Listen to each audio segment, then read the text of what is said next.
Beirut जे भरपासे चोर सरगर्म आहिनि। चोरिन जे वाक़िअनि सबबि रहवासी परेशान थी विया, पर पुलिस लातालुक बणियल आहे।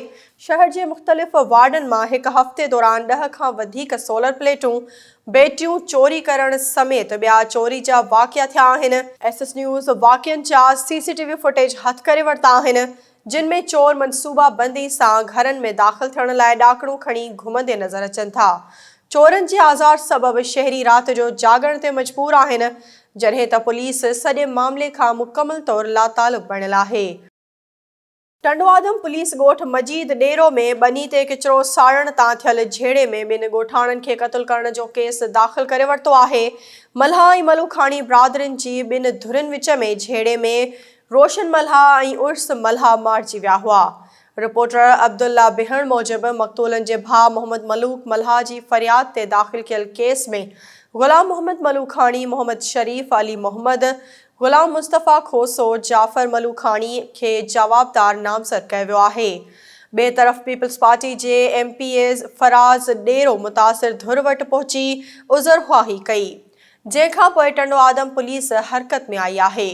पुलिस मलूखाणनि जे घरनि ते छापा हणी कुझु गिरफ़्तारियूं बि कयूं आहिनि, जॾहिं त जवाबदार धुर पंहिंजा अझा ख़ाली करे हलिया विया आहिनि।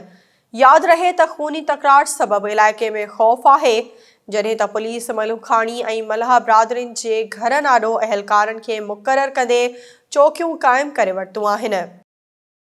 जैकमाबाद ज़िले जे बहिराड़नि में पोलियो ख़िलाफ़ मुहिम खे कामयाब करण लाइ DHO पारां गड़ी हसन में पोलियो वर्करनि खे ट्रेनिंग ॾिनी वई। रिपोर्टर ज़ाहिद कुंडराणी मूजिबि ठुले जे म्यूनिसिपल कमेटी हाल में गड़ी हसन 10 यूसिन जे एरिया इंचार्ज ऐं UCs जी मॉनिटरिंग ऑफिसर्स खे तरबियत ॾेई पोलियो वैक्सीन जे इस्तेमाल बाबति सिख्या ऐं तरीक़नि खां आगाह कयो वियो। उन मौक़े ते WHO जैकमाबाद जी monitoring officer doctor Niaz Ahmed Abro, Amir Ali Sarki ऐं मोहम्मद अली सोलंकी चयो त 13 मार्च खां 18 मार्च ताईं मुहिम हलंदी, जंहिं दौरान बहिराड़नि में ॿारनि खे पोलियो खां बचाव जा फुड़ा पीआरण जो टारगेट पूरो करणु लाज़मी आहे।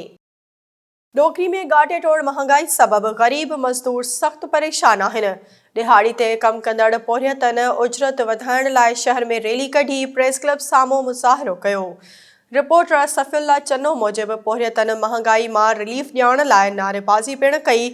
उन मौक़े ते अली गुल जत, नज़ीर ख़ासकैली जुड़ियल सियाल ऐं आसिफ भंड ॻाल्हाईंदे चयो त महांगाई चोट चढ़ी वई आहे, उन करे बचड़नि जो पेट पालणु तमामु घणो ॾुखियो थी वियो आहे। हुकूमत खे घुर्जे त ॾिहाड़े वारनि पोरियतनि लाइ पैकेज जो ऐलान करे ऐं मज़दूरनि जी उजरत वधाइण लाइ जोगा क़दम खंया वञनि।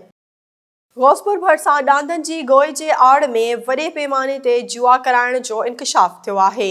रिपोर्टर ज़हूर ओगाही मूजिबि घोड़ाघट थाणे जी हद में UC हैबत जे चेयरमैन सरदार ख़ान सुंदराणी पारां ॾांदनि जी गोई कराई वञे थी, जिते रोज़ाने लखे रुपयनि जी जुआ थिए थी, जंहिं जे नतीजे में केतिराई माण्हू कंगाल ऐं कर्ज़ी थी विया आहिनि।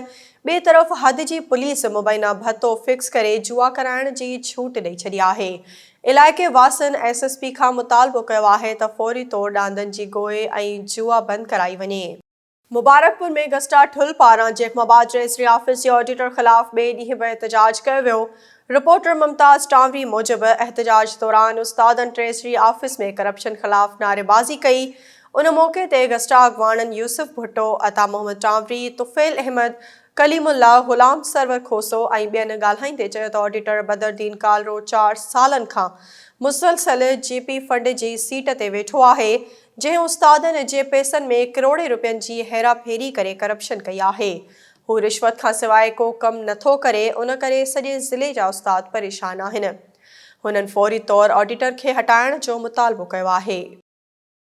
तंगवाणी में बदमनी ऐं ॻोठाणे खां मोटरसाइकिल फुर करण वारे वाक़े ख़िलाफ़ लाशारी बिरादरी पारां एहतजाजी मुज़ाहिरो कयो वियो, जंहिं दौरान बलोचिस्तान जो रस्तो बंदि करण सबबि ट्रैफ़िक जाम थी वई। उन मौक़े ते ख़ादम लाशारी, शाहनवाज़ लाशारी, इरफान अली, मेहरान लाशारी ऐं ॿियनि ॻाल्हाईंदे चयो त बदमनी खे रोकण में पुलिस नाकाम वई आहे। फुर, धाड़ा, अगवा ऐं चोरी जूं वारदातूं रोज़ जो मामूल बणियल आहिनि। हुननि पुलिस इख़्तियारनि खां घुर कई त ॻोठाणे ख़ादिम लाशारी खां फुर थियल मोटरसाइकिल वापसि कराए शहरनि खे तहफ़ुज़ फ़राहम कयो वञे। न्यू सैदाबाद बाईपास वटि टायरनि जा पंक्चर ठाहिण वारी दुकान ते हिकु टायर धमाके सां फाटी पियो, जंहिं जे नतीजे में हिकु मुलाज़िम फ़ौत थी वियो आहे। रिपोर्टर मूजिबि वाक़े में दुकान ते कमु कंदड़ 2 ॼणा ज़ख़्मी थिया हुआ, जिन खे तालका अस्पताल नियो वियो, पर उन्हनि मां हिकु ज़ख़्मी 16 वरियनि जो राजू कोहली ज़ख़्मनि जी सिट न सही फ़ौत थी वियो। ॿिए ज़ख़्मी ट्रालर ड्राइवर गुल मोहम्मद मल्हा खे कराची मुंतक़िल कयो वियो आहे।